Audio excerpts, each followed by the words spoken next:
The United Nations Security Council on Monday adopted a US drafted resolution marking the third anniversary of Ukraine conflict, calling for an end to the hostilities.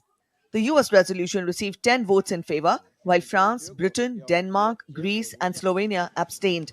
Until now, the 15-member council has been unable to take any action on the conflict in Ukraine. The short resolution mourns the loss of life in Russia-Ukraine conflict, reiterates the UN's purpose is to maintain international peace and security and peacefully settle disputes, and also urges a swift end to the conflict. Acting US Ambassador to the UN, Dorothy Shea, told the Council that the resolution puts everyone on the path to peace and it is a first step which all should be proud of. This resolution puts us on the path to peace. It is a first step, but a crucial one of which we should all be proud.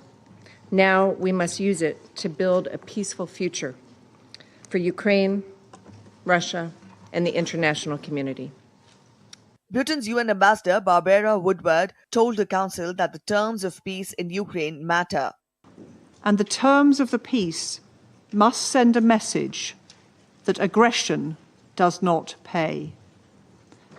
This is why there can be no equivalence between Russia and Ukraine in how this Council refers to this war.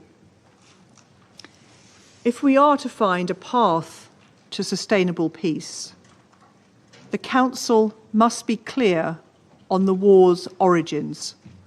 Earlier on Monday, the UN General Assembly rejected a US drafted resolution, which was later passed only after being amended to the state. The General Assembly also adopted a European-backed Ukrainian resolution condemning the conflict as a violation of the UN Charter. The resolution tabled by the United States only passed after a majority of member states voted to add EU-led amendments, which led to the US abstaining on its own motion and voting against the Ukrainian text.